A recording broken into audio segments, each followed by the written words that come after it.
everyone at St. Mary's. I wanted to share with you one of my favorite books. It is The Velveteen Rabbit. It's a super long book, so I'm only going to read, I think the first 4 pages, but it's the best part of the book, so I just wanted to share it with you. And then I have my own Velveteen Rabbit to show you that I've had since I was a little girl.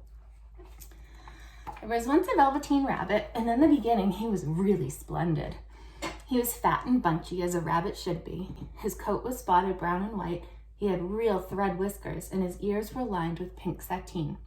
On Christmas morning, he sat wedged in the top of the boy's stocking with a sprig of holly between his paws. The effect was charming. There were other things in the stocking, nuts and oranges and a toy engine and chocolate almonds and a clockwork mouse, but the rabbit was quite the best of all. For at least 2 hours, the boy loved him, and then aunts and uncles came to dinner, and there was a great rustling of tissue paper and unwrapping of parcels, which were presents. And in the excitement of looking at all the new presents, the Velveteen Rabbit was forgotten.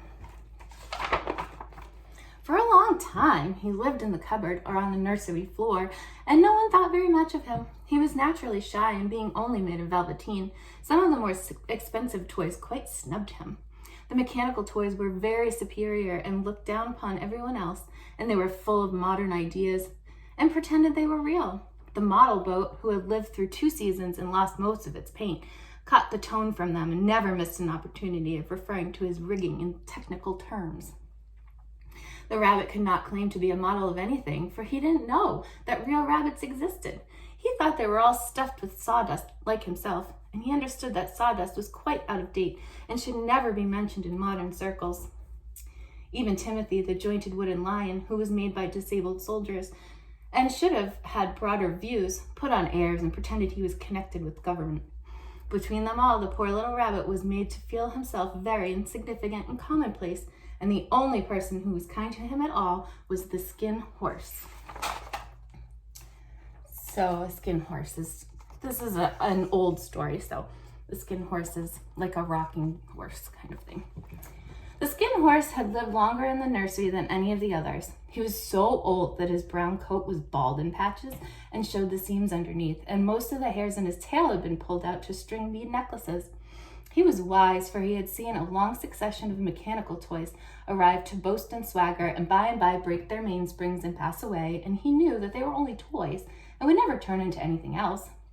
For nursery magic is very strange and wonderful, and only those playthings that are old and wise and experienced like the skin horse understood all about it. "What is real?" asked the rabbit one day when they were lying side by side, right here, near the nursery fender before Nana came to tidy the room. "Does it mean having things that buzz inside you and a stick-out handle?" "Real isn't how you're made," said the skin horse. "It's a thing that happens to you. When a child loves you for a long, long time, not just to play with, but really loves you, then you become real." "Does it hurt?" asked the rabbit. "Sometimes," said the skin horse, for he was always truthful. "When you are real, you don't mind being hurt." "Does it happen all at once, like being wound up?" he asked, "or bit by bit?" "It doesn't happen all at once," said the skin horse. "You become.